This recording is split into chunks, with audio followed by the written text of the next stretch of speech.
एक बालक आया, लोग आते थे, तो एक बालक ने बोला महाराज जी मेरे ठाकुर जी के दर्शन करो। मैंने दिखाओ, तो उसने फोटो दिखाया। तो फोटो में क्या था?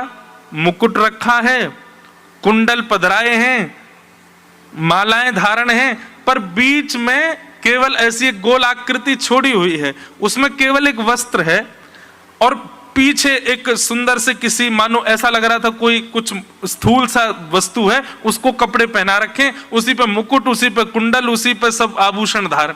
मैंने कि भैया बड़े अद्भुत ठाकुर जी हैं तुम्हारे, ये कैसे ठाकुर जी हैं? इनकी आंख नाक कान मुंह सब कहाँ है? बोले महाराज जी सब हैं, देखो आप ध्यान से। मैंने कि लाला मुंह ना दिख रहे, तू बता। तो बोलो महाराज जी ये वृंदावन की ब्रज रज है, मैं ब्रज रज को ही युगल सरकार मान करके उनका श्रृंगार करता हूं। मैंने कि लाला पूरे विश्व में सब ठाकुरन की सेवा कर रहे हैं, पर तेरी सेवा सर्वोपरि है। मैंने कि ये कथा मैं अपनी एक कथा में सुनाता हूं। एक कथा सुनाते हैं हम कि वृंदावन में 5-6 वैष्णव आपस में मिले, सब बात करने लगे। कोई बोलो मेरे गोपाल जी तो ऐसे, कोई बोलो मेरे युगल सरकार ऐसे, कोई बोलो मेरे गिरधर लाल ऐसे। चौथा भक्त जो था वो शांत बैठा था, सबने की अरे तेरे ठाकुर जी कैसे? बोले मेरे ठाकुर जी बहुत ही सुंदर हैं। बोले हम सबने एक दूसरे के ठाकुर जी देखे, तेरे ठाकुर जी कभी नहीं देखे। तो वो बोलो मैं अपने ठाकुर जी को दर्शन नहीं कराऊंगा। और क्यों ना कराएगो? बोले मेरे ठाकुर जी को देख करके सब यूं कहेंगे ये कैसे ठाकुर जी। तो बाकी के वैष्णव बोले अरे हमें दर्शन करा दे भैया। बोले नहीं तुम लोग कहोगे ये कैसे ठाकुर जी। बोले हम सौगंध खा रहे हैं, हम नहीं कहेंगे ये कैसे ठाकुर जी। बोले पक्का? बोले बिल्कुल पक्का, तू ले चल हमें। अपने कुटिया में लेके आयो। सो कुटिया में जैसे बने कि ये रहे मेरे ठाकुर जी। तो क्या था? एक पाटा था, पाटा के ऊपर घड़ा रखा था, और घड़े पे ही तिलक चंदन पुष्प आदि सब पधराए हुए थे, उसी पे ही वस्त्र पधराया हुआ था। बोले ये रहे मेरे ठाकुर जी। तो जो बाकी के वैष्णव आए उनके मुंह से निकल ही गई ये कैसे ठाकुर जी। बोले मैंने पहले ही कही थी यूं मत कहना ये कैसे ठाकुर जी। अरे नहीं लाला ठाकुर जी तो बड़े गोल मटोले तेरे मटका से, लेकिन यूं तो बता ये ठाकुर जी हैं कैसे। तो उसने कहा, बोले वृंदावन में जितने भी ब्रजवासी हैं, वृंदावन में जितने भी रसिक जन हैं, वृंदावन में कोई भी संत आते हैं, कोई भी हरिस्मरण करते हुए वैष्णव भक्त वृंद मुझे विचरण करते हुए दिखते हैं, मैं उनके पीछे पीछे चल करके वो जैसे जैसे पग आगे बढ़ाते हैं उनकी रज उठा उठा करके या घड़ा में भरतो जाऊं, और यही मेरी सेवा है। मैं उनकी रज की ही सेवा कर रहा हूं। ये समस्त वृंदावन के ब्रजवासी और रसिक जनन की रज है, वही रज ही श्यामा श्याम के रूप में विराज रहे, मैं उनकी सेवा कर रहा हूं। अब बताओ ये कैसे ठाकुर जी। निर्गुण निराकार ऐसे ठाकुर जी। तो विषय ये चल रहा है कि भगवत प्रेम यदि चित्त में प्रकट करना हो तो उसके लिए क्या करें? रसिक जनों की संगति, बिना महत पाद रजोभिषेकम, उनकी चरण रज माथे से लगाओ। और केवल चरण रज से काम नहीं बनेगा, फिर उनके वचनामृत श्रवण करो, और वचनामृतों में जो भगवत प्रेम वो बताते हैं उसको अटूट विश्वास के साथ में चिंतन करो। बंधुओं, याद उसकी आती है, प्रेम उससे होता है जिसको हम अत्यंत करीबी बना लेते हैं, जिसके बिना हमारा अस्तित्व नहीं है, जिसके बिना हम रह नहीं पाते, उसका विरह होता है। हमने ठाकुर जी को अपना बनाया नहीं, इसलिए उनका विरह नहीं होता। हम ठाकुर जी के बिना रह सकते हैं, इसलिए उनका विरह नहीं होता। अभी ये प्रारंभिक बात बता रहा हूं, कई वैष्णव तो ऐसे भी हैं वो बेचारे इतने परेशान हैं, इतना विरह हो गया, अब क्या करें। दोनों में सहायक हमारी श्यामा जू है। विरह प्राप्त भी वही कराएंगी ठाकुर जी का, और विरह से निवृत्त भी श्यामा जू ही कराएंगी। सबसे पहले तो रसिक जनों की संगति करके, रसिक जनों के समीप बैठ करके, उनकी भगवत वाणी सुनकर के उस पर अटूट भरोसा करके ठाकुर जी की लीला का चिंतन किया करो। ये हम जो लीलाएं सुनाते हैं ना, या जो भी कथा वक्ता लीला सुनाते हैं ठाकुर जी की, उस लीला का श्रवण करने के बाद में एकांतिक चिंतन निश्चित किया करो। और एक बात बताऊं आपको, जितनी लीला सुनी है उतने तक सीमित मत रखो, उस लीला में अपने भाव भी कुछ जोड़ो और उस लीला का और विस्तार करो और सुंदर सुदृढ़ बनाओ उसको। जैसे हमने कोई लीला सुनाई और उस लीला में यह बताया कि श्यामा श्याम रास विहार कर रहे हैं, ललिता विशाखा आदि सब मृदंग बजा रही हैं, वीणा बजा रही हैं, करताल बजा रही हैं, पखावज बजा रही हैं। आपका मन उस समय क्या विचार करना चाहिए कि महाराज जी जो लीला सुना रहे हैं उस लीला में सब व्यवस्था है, ऐसी कौन सी अव्यवस्था है जिसकी श्यामा श्याम को आवश्यकता है, वो व्यवस्था मैं करूं लीला में। अब आपने सुना ललिता जी पखावज बजा रही हैं, विशाखा जी वीणा बजा रही हैं और आदि आदि सखियां सब मृदंग आदि करताल बजाते हुए गा रही हैं, श्यामा श्याम नृत्य कर रहे हैं। तभी आपके मन में भाव आया सब व्यवस्था है, किशोरी जी ठाकुर जी नृत्य कर रहे हैं, नृत्य करते करते उनको प्रश्वेत आ रहे होंगे, पसीना आ रहे होंगे, अरे कोई पंखा नहीं झल रहे हो है। तुरंत आपने अपने आप को एक सखी रूप माना और आप तुरंत हाथ में एक सुंदर सा बीज ना लेकर के गए और श्यामा श्याम की लीला में उनको पंखा करने लगे, स्वयं को लीला में पहुंचा दिया। ये बहुत ऊंची स्थिति है। इस स्थिति में पहुंचना कठिन बहुत है, पर रसिक जनों की कृपा, ब्रजवासियों की कृपा और ब्रजरज की कृपा से संभव है। हमारे स्वामी श्री हरदास जी महाराज, श्री हितरवंश महाप्रभु, गोपाल भट्ट गोस्वामी, ये जितने भी हमारे आचार्य गण हुए, इन सबों ने इसी प्रकार लीलाओं में ठाकुर जी के साथ अपना भाव प्रस्तुत किया।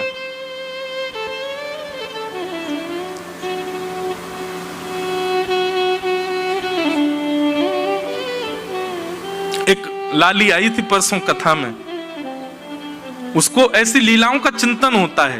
वो पहले भी 2-4 लीला मुझे सुना चुकी है और बहुत सुंदर लीलाओं का चिंतन होता है। परसों मुझे एक लीला सुनाई, बोले महाराज जी मन में भाव आता है। मैंने क्या भाव आता है? बोले ठाकुर जी कह रहे हैं कि रास में किशोरी जी साथ हैं। लो लीला कछुक ऐसी है कि ठाकुर जी ने माइक बंद कर दो, मत बतावे, अंतरंग है। श्यामा प्यारी कुंज बिहारी, जय जय श्री हरिदास दुलारी। श्यामा प्यारी कुंज बिहारी,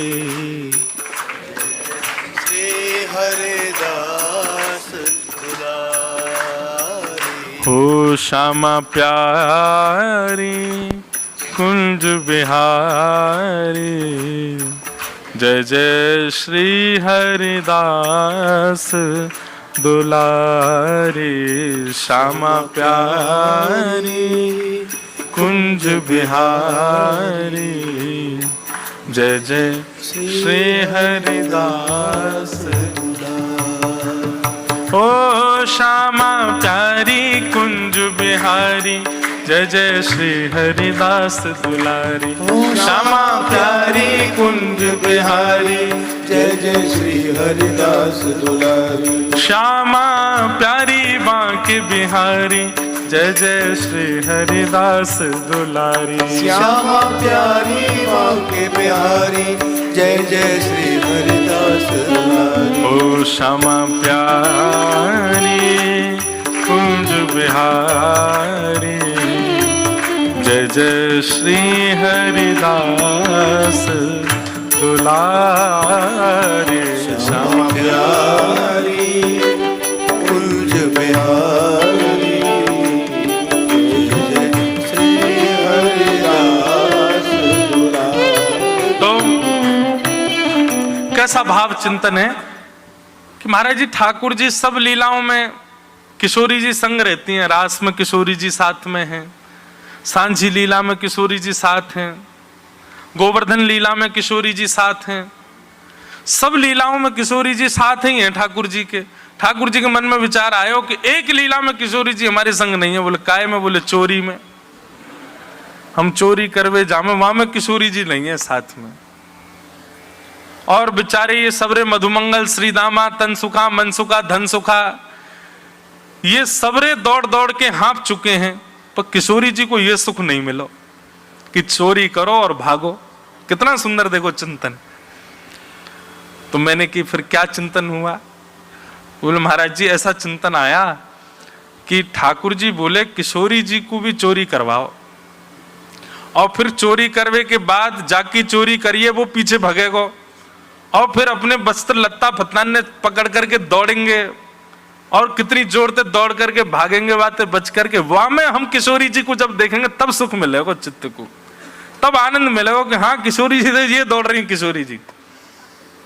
मैंने की भाई बड़ी अद्भुत लीला सोच के। अच्छा एक बात बताऊं, ये लाइट जाना मैंने हमेशा से कहा है, कथा में लाइट जाए समझो ठाकुर जी आ गए। तो जैसे ही ये लीला प्रकट भई मानो ठाकुर जी आ गए। बोला हाँ श्री जी की चोरी बता। तो ठाकुर जी ने क्या किया, किशोरी जी के पास गए और किशोरी जी से जाके बोले कि हे श्यामाजू, हमारे ब्रजमंडल में एक आम को बगीचा है और वहां बड़े सुंदर सुंदर मीठे मीठे आम लगे, उनकी सुगंधी पा करके हम लोगन की जीभ में पानी आ जाए। किशोरी जी बोली तो क्या करूं, खा लो जाके। बोले अकेले थोड़ी खाएंगे, आप चलो संग में, वह बगीचा में ही चलें, कल की लीला वहीं करेंगे, और वह कुंज में चढ़ चढ़ के पेड़न सो आम तोड़ तोड़ करके प्रेम से पाएंगे। मैं नेक चौंक करके देखूंगा, आम मीठो भयो तो मैं आपको दे दूंगा, आप चौंक के देखो, आपको मीठो लगे तो आप मुझे दे दियो। ऐसी फिर दोनों किशोरी जी तो ऐसी बातन में आ जाएं ठाकुर जी की में। लाली ने तो नेक नेक सुनाया, फिर भाव मेरे कुछ बन गए वहां में। ललिता विशाखा बोली श्री जी अभी हाँ मत करियो। बोले या लाला की बात को भरोसा नहीं है, पहले या तो ठोक पीट के पूछ लो सबरी बात। अरे लाला कौन को बगीचा, नाम बता। ठाकुर जी ने फलानो नाम बता दियो, वाह को बगीचा। अच्छा बातें अनुमति ले ली थे ना। बोला हाँ सब बात कर आया हूं मैं बातें, कल हम सब सखा आएंगे, बाने इतने आम तोड़वे की अनुमति दे रही है, 100 आम तोड़ के तुम लोग ले जा सको, सब सखा सखी और मैं और श्यामाजू। ललिता विशाखा बोली देख ले तेरी बात है गई है ना। बोले हाँ मैं बात करके आऊं, झूठ थोड़ी बोलूंगा। अरे मैं अपने लिए ऐसा कर सकूं कि बिन बताए कहीं तक कछु सामान ले लूं। श्री जी जाएंगी, इनकी तो मर्यादा को भाव रखना पड़े। और किशोरी जी बोली इतना कह रहे हैं तो चल देंगे। किशोरी जी आई, ठाकुर जी तो पहले तो ही भौं मटका रहे हैं अपनी, आ जाओ आज आनंद आवेगो। यहां सब सखी आई हैं, सब सखा खड़े हैं, ठाकुर जी और किशोरी जी मुखिया बन के एक दूसरे के सामने खड़े हैं। ऐसा सुंदर आम को बगीचा चारों ओर लगो है। आहा अब होड़ भाई, होड़ तो सब जगह ही, कल हिंडोला में होड़ है रही, कौन बैठे को पहले, अब यहां पे भी होड़ है लगी। कौन चढ़ेगा पहले वृक्ष के ऊपर? ठाकुर जी के मैं चढ़ूंगा, किशोरी जी के मैं चढ़ूंगी, और सब सखी करी नहीं हमारी श्यामाजू चढ़ेंगी। अरे निमंत्रण मिलो है तो निमंत्रण के कारण हम लोग अतिथि हैं, अतिथि को पहले अधिकार दो। सब बातन की बात सखा सकीन में सब में नेक होड़ हैन लगी।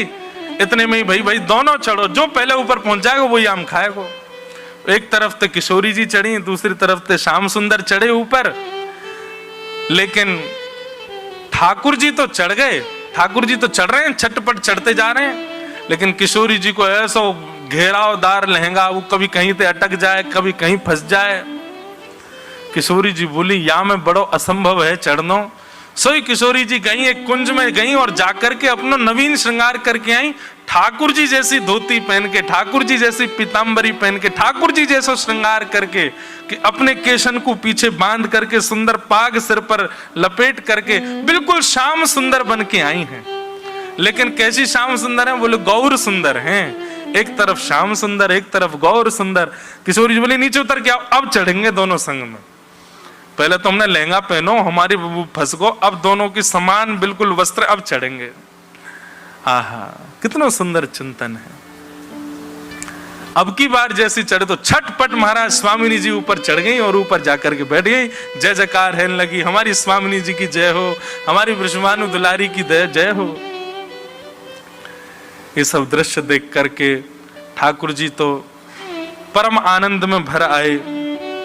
और लाली को चिंतन तो ऐसा हो कि फिर ठाकुर जी मान करके बैठ गए। तो किशोरी जी उनको मना रही हैं और फिर दोनों श्याम सुंदर और किशोरी जी गले में गलवैया। मैंने की लाली तेने जा भावते ये चिंतन कियो वो पूर्ण तो भयो ही नहीं। बोले कहा चोरी को इल्जाम किशोरी जी पे तो लगो ही नहीं अभी तक। मैंने कि अब यहां में भाव आगे जोड़ो। बोले कहा भाव जोड़ो? किशोरी जी जैसी आम चौंके तो जैसे मीठो लगे तो मीठो लेके श्याम सुंदर ले पाके देखो कितना सुंदर। तो किशोरी जी को उच्छिष्ट श्याम सुंदर पा रहे हैं और श्याम सुंदर को उच्छिष्ट किशोरी जी पा रही हैं। लेकिन धीरे धीरे ठाकुर जी को आम में मन नहीं लग रहा है। बोल आज तो योजना कछु और है। किशोरी जी के जो जो आम है उनको लेके समीप में धरते जा रहे हैं या मधुमंगल श्रीदामा को देते जा रहे हैं। इनको धरतो रहे। अरे किशोरी जी की प्रसादी एकांत में बैठकाऊंगा, पहले काम तो पूरा कर लूं, जाके काजे आया हूं। इतने में ठाकुर जी ने मधुमंगल को इशारा कर दिया। बोले जा बगीचा के मालिक को बता दे चोर आ गए वाके बगीचा में। यहां पे सब सखी व्यस्त हैं, लेकिन तभी ठाकुर जी के मन में ये भाव आयो कि कहीं माली डंडा लेके आयो, हम में पड़ जाए, मधुमंगल सीधामा पिट जाए वो तो ठीक है, लेकिन श्री जी के पास नहीं जाना चाहिए। अचानक ठाकुर जी को मन बदल गयो। ठाकुर जी ने कही एक काम करें, श्री जी को लेकर के मैं कोई दूसरी कुंज में चलो जाऊं और वो माली आवे को डंडानते ये सबरी सखी मेरे पीछे पड़ी रही, ललता विशाखा जी सबरी पिटेंगी यहाँ पे। और इतने में ठाकुर जी ने किशोरी जी से कही हे श्यामाजू वो सामने को वृक्ष बड़ो पुरानो लग रहा है, ऐसा लगे वाके फल ज्यादा मीठे होंगे, आओ मैं और आप वृक्ष पर चलें। और ये सब सखी हाँ री तुम सबरी यहीं लगी नहीं हो, बढ़िया प्रेम से फलन को पइयो। हाँ अरे ए मधुमंगल श्रीदामा तनसुका तुम सुरक्षा करो इनकी। ठाकुर जी तो श्री जी को लेकर के एकांत कुंज में चले गए और वहां परस्पर दोनों प्रिया प्रियतम आम चौंक रहे हैं, प्रेम से पा रहे हैं। इतने में मधुमंगल लेके आ गो माली को, माने कि देख कितने सारे चोर लगे तेरे वहां में, और लेके महाराज डंडा भागो, तनसुका मनसुका सबरे भाग रहे हैं, ललता विशाखा कूद कूद करके दौड़ रही है। हे श्यामाजू कहाँ हो, हे श्यामाजू कहाँ हो। किशोरी जी को जैसी पता चली श्याम सुंदर जी कैसी लीला करी आपने। बोले हे किशोरी जी मेरी सबरी लीलान में आप मेरे संग ही, एक चोरी लीला में संग नहीं तो आज वाक्य भी पूर्ण होती है कि अब चोरी में भी आप संग हो। अब आप रसिक बिहारी रास बिहारी सबके संग तो रही हो, अब चोर बिहारी के संग और रह रही हो। अब श्यामाजू पूर्णता वही है। तो ये चिंतन सामान्य नहीं है, ऐसे चिंतन ये रसिक जनों की कृपा से, रज की उपासना से ही संभव है। तो जब भी कोई लीला सुना करे ना, उस लीला का विस्तार और सोचा करो अपने मन में, और क्या हो सकता था इसमें भाव, और इस लीला में क्या सुंदर स्मृति। ऐसे ही लीला चिंतन करते रहोगे, संसार के विषय विषादों का चिंतन करने का समय ही नहीं मिलेगा आपको, उसकी चिंता हो ही नहीं सकती आपको, उसमें परेशान होगे ही नहीं आप। आपकी परेशानी तो यही रहेगी। बोले कहा शाम आशाम दोनों वन में गए और दोनों उनकी चुनरी। अपना एक चिंतन भाव बताऊं, एक बार मैं लीला पढ़ रहा था तो लीला में क्या हुआ कि ऐसा भाव आयो कि किशोरी जी वन में भ्रमण कर रही हैं। सुई काव्यो किशोरी जी की चुनरी उरझ गई कोई लता सो। अब जैसे ही उर्जी सो ठाकुर जी वाकू सुरझावे गए। अब कई बार ऐसा होवे कि उर्जे भय को सुरझावे भयो वारो जब जावे का है तो सुरझावे वारो भी उरझ जाए। तो किशोरी जी तो उर्जी भई हैं, यहाँ ठाकुर जी की पीतांबरी भी उरझ गई। अब सब ललता विशाखा योजना बना रही हैं, दोनों उनको कैसे सुरझाए हो जाए। लेकिन जैसे ही ललता विशाखा सुरझावे गई, सोई मन में एक भाव आयो, अरे ललता विशाखा काय को जा रही हो, क्यों इन दोनों को उर्झो ही रहने दो। ये दोनों उलझे ही रहेंगे। उलझनो समझे ना, उलझनो मतलब जैसे कोई सघन वृक्ष है, वहां आपको कोई कपड़ा फंस जाए या कछु उलझ जाए, मन में भाव आया, हे ललिता विशाखा काहे को सुलझावे जा रही हो, ये दोनों डटे तो है ना, कभी कहीं चले जाएं कभी कहीं चले जाएं, आज इनको उलझो ही रहने दो। और उलझे भय दोनों ते अपने मन की सबरी कामना पूरी करवा लो आज। हे श्यामा श्याम आप दोनों उलझ गए हो आज, अब हम तब सुलझावेंगे, पहले हमको वचन दो। कहा वचन चाहिए? बोले पहले तो ये वचन दो कि ब्रजमंडल से हमको कभी दूर मत करियो। दूसरा वचन हमको ये दो कि या ब्रज के प्रति हमारो प्रेम दिन ब दिन बढ़तो ही रहे। और तीसरा वचन हमको ये दो, हम जब चाहें तब युगल रूप हमारे सामने दर्शन दे दे। ये 3 मनोकामना पूरी करो तब तुम्हें सुलझाएंगे, नहीं तो नहीं सुलझा रहे, उलझे रहो यहीं पे खड़े रहो। अब ये मन का भाव। पद में और लीला में तो ऐसा था कि ललिता विशाखा ने योजना बना के दोनों को सुलझा दिया, लेकिन मेरे मन में आप काय को सुलझा रहे हो, उलझो ही रहने दो, खड़े रहने दो, दोनों ते अपने मन की सबरे कामना पूरी करवा लो। ऐसे चिंतन, ऐसे विचार, ऐसे भाव, ये सब कैसे पुष्ट होते हैं? भागवत जी श्रवण करो, रसिक जनों की वाणी श्रवण करो, रसिक जनों की भले चरण स्पर्श मत करो पर उनके चरण रज माथे से लगाओ। और जब भी वो कोई लीला सुनाए, उस लीला को चित्त में धारण करके एकांत में बैठे उसका विस्तार करो, उसका और सुंदर रूप बनाओ। संसार के विषय के चिंतन के लिए अपने आप को समय ही मत दो। और फिर आप देखना, जैसे ही ठाकुर जी की लीला में कुछ ऐसा आप करोगे जो अद्भुत था, आप नाचने लगोगे। वाग गदगदा द्रवते यस्य चित्तम, अकेले बैठे बैठे नृत्य होने लगेगा, अकेले बैठे बैठे अश्रुपात होने लगेंगे, अकेले बैठे बैठे ठाकुर जी का खूब सुंदर भाव स्मरण होने लगेगा। ऐसे व्यस्त रखो लीला में अपने आप को। केवल 3 घंटा कथा सुनने के बाद में और फिर उसकी विस्मृति, उससे काम नहीं चलेगा। पूरे दिन चिंतन बना रहे ठाकुर जी का, और पूरे दिन काम में रहते हो, नहीं कर पाते तो रात्रि सोने से पहले ये काम करके ही सोना है कि चिंतन करो।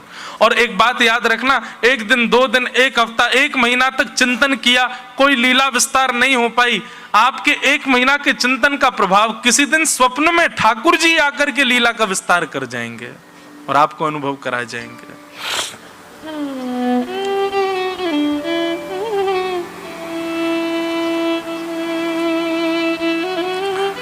पिप्पलायन कहते हैं, जब तक प्रेमा भक्ति चित्त में प्रकट नहीं होगी तब तक आपको ठाकुर जी का अनुभव नहीं होगा। और प्रेमा भक्ति चित्त में प्रकट हो गई ना तो ठाकुर जी छुप नहीं पाएंगे आपसे। जैसे प्रहलाद ने कह दिया खम्भ में भगवान है, जैसे गोपाल भट्ट गोस्वामी जी ने शालिग्राम से ठाकुर जी को प्रकट कर दिया, जैसे श्री एकनाथ जी ने सामान्य जीव में से श्री पंडरीनाथ भगवान को प्रकट कर दिया, ऐसे ही हम में भी एक सामर्थ्य तो नहीं कहूंगा पर ये योग्यता प्राप्त हो जाएगी कि हम भी ठाकुर जी को ऋषिकेश में रहें, विदेश में रहें, कहीं रहें, वहीं रहते हुए भी ठाकुर जी को प्रकट कर सकते हैं। ऐसी प्रेमा भक्ति, प्रेमा भक्ति की अग्नि से ही हृदय के विकार नष्ट होंगे और हृदय के विकार जैसे ही नष्ट होंगे ठाकुर जी का साक्षात्कार हो जाएगा, ठाकुर जी का अनुभव हो जाएगा। इस प्रकार 9 योगेश्वर अलग अलग प्रश्न कर रहे हैं और निमि अलग अलग प्रश्न कर रहे हैं, नवयोगेश्वर उनका उत्तर दे रहे हैं। इसी प्रकार से पूरा नवयोगेश्वर संवाद यहाँ पर चल रहा है। अभी तो बड़े प्रश्न बचे हैं, अभी तो 4 ही प्रश्न हुए, और भी आगे कई प्रश्न हैं, उन सबको हम प्रणाम मात्र कर देते हैं। जो शेष प्रश्न बचे हैं, शेष भाव बचे हैं, ऋषिकेश में रहने वाले लोगों के लिए 7 दिसंबर से 7, 8, 9, 10, 11, 12, 13, 7 से 13 दिसंबर तक गीता भवन नंबर 7 हम कथा करने फिर आएंगे। और वो अकिंचन नहीं होगी, दिसंबर में तो बड़ा जाड़ो पड़े भैया, और गंगा जी में तो यहाँ तो वैसे ही हमारे जो है का है रूह कांप रही होगी, कांपते कांपते आप सब कथा में आओगे। लेकिन वो कथा तो सामान्य जैसे सप्ताह कथा होती वैसी कथा है, पर कथा का समय सुबह रहेगा 10 बजे से। आप सब लोग 7 दिसंबर से 13 दिसंबर तक गीता भवन नंबर 7 वहाँ पर आकर के अन्य भाव सुन सकते हैं। खूब आनंद के साथ में आज के इस अकिंचन सत्र को हम विराम देंगे। श्री नीलकंठ महादेव के चरणों में बैठ करके 4 दिन की अपनी ये पुष्पांजलि और 4 दिन का ये ऐसा कहूँ कि हमारा ये अभिषेक महादेव को वाणी का हमने किया, जैसी तैसी टूटी फूटी वाणी थी उससे करने का प्रयास किया। उसके लिए महादेव के चरणों में प्रणाम करते हैं। पर्वतराज हिमालय को वंदन, जिन्होंने ये सन्निधि प्रदान की, हमारे आहूजा परिवार, जिनके सत्संकल्प से ये सुंदर क्रम यहाँ पर सुव्यवस्थित हो पाया। आज पूज्य महाराज जी हमारे मध्य में पधारे। महाराज जी की बड़ी कृपा है, आप साक्षात श्री गंगा जी के सुपुत्र ही हैं। महाराज जी ने गंगा जी के स्नान में हमको बहुत सारे भाव बताए हैं। महाराज जी के साथ का गंगा स्नान एक अद्भुत गंगा स्नान रहा है। ऐसा गंगा जी का प्रबल प्रेम लेकर के मानो साक्षात गंगा जी पधारी आज कथा में। तो ऐसे हमारे पूज्य महाराज जी, परम पूजनीय श्री रविंद्रानंद जी महाराज, श्री भगवत धाम, इतना सुंदर स्थान है हरिद्वार में भगवत धाम, वहां से पूज्य महाराज जी आए। इस बार महाराज जी की सन्निधि में भी कथा है नवंबर में हापुड़ में महाराज जी, हापुड़ में कथा है, उसमें भी आनंद लेंगे हम। आप सब लोगों को अब हम अपनी वाणी से प्रणाम करते हैं। कल हरियाली तीज है और प्यारे श्री गिरधर लाल जी का बड़ा मधुर उत्सव वृंदावन में फोगला आश्रम में है। शाम 5 बजे से ठाकुर जी हिंडोला में विराजेंगे और बड़े आनंद के साथ में ठाकुर जी झूला झूलेंगे। वैसे तो हम कहते नहीं ज्यादा, पर कल हमारा जन्मदिन भी है और आप सब लोग श्रोता हैं, पर आशीर्वाद देने का अधिकार है। तो आप सब हृदय से आशीष हमको प्रदान करना। और आशीर्वाद क्या चाहिए सुनो, आशीर्वाद केवल एक चाहिए कि भगवत कथा और भगवत सेवा के अलावा हम बाकी के सारे कामों में नालायक हो जाएं। बाकी और कोई काम हमसे बने ही नहीं। संसारी कोई काम अगर हमसे कोई चाहता भी है कि भाई तुम ये करो, तो वो काम हमसे बिगड़ ही जाए, बन ही नहीं पाए। लेकिन ठाकुर जी की सेवा और ठाकुर जी की कथा, इसमें हम खूब ऊपर बने रहें। जैसे कल वो आ रहा था ना भाव, मारा गिरधर लाल थारो नचायो नाचू। अगर आप नीचे बैठा तो बैठो रहूं, ऊपर चढ़ाओ तो चढ़ जाऊं। और तो कुछ नहीं, केवल यही भाव चाहिए। आप सब आशीष देना कि व्यास जी को ठाकुर जी जब तक अंतिम श्वास है तब तक अपने स्वरूप की सेवा और कथा की सेवा से कभी वंचित मत होने देना। बस यही हमको वरदान चाहिए। बाकी संसार के कोई भी काम हमसे ना बने, पर ठाकुर जी के काम में खूब निपुणता आ जाए, ठाकुर जी की सेवा में खूब निपुणता आ जाए, कथा गाने में खूब निपुणता आ जाए। और किसी भाव में हमको निपुणता नहीं चाहिए, बस ठाकुर जी में निपुण बने रहें। ऐसा आशीष आप सब लोग प्रदान करना।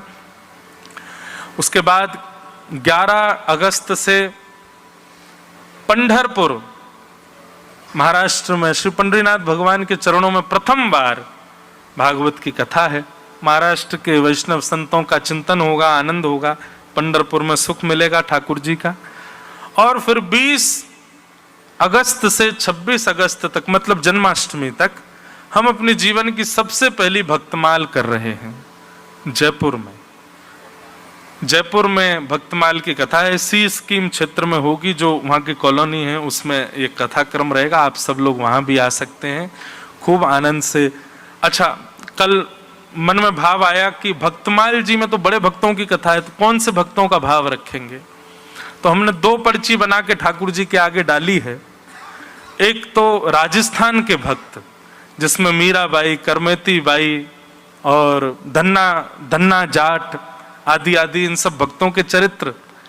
और या फिर दूसरी पर्ची डाली है हरित्रय, 3 हरि हुए हमारे वृंदावन में, स्वामी श्री हरिदास, श्री हितहरिवंश महाप्रभु और श्री हरिराम व्यास, इन तीनों के प्रसंगों को लेकर के या तो हरित्रयी पर चर्चा होगी या फिर राजस्थान के, और पर्ची लाल जी के चरणों में पड़ी है। कल हिंडोला उत्सव में ठाकुर जी जो आज्ञा करेंगे उन प्रसंगों पर जयपुर में 7 दिन का क्रम रहेगा। भक्तमाल जी का जन्माष्टमी तक वो क्रम रहेगा। फिर उसके बाद 29, 30 और अगस्त 31 का महीना है ना, है? हाँ, तो 29, 30, 31, 1 और 2 5 दिन का नंदोत्सव है वृंदावन में। 29, 30, 31, 1 और 2 5 दिन का अपने श्री गिरधर लाल जी के भवन में ही भागवत कृपा निकुंज में नंदोत्सव और ब्रज लीला पर 5 दिन का क्रम रहेगा। उसमें हम सब आनंद करेंगे। ऐसे क्रम चलते रहेंगे जगह जगह, तो इस प्रकार आप सब लोग आनंद से उसमें पधारिएगा। हम सबको प्रणाम करते हैं, सबके हृदय में विराजमान हमारे श्याम सुंदर को वंदन करते हैं।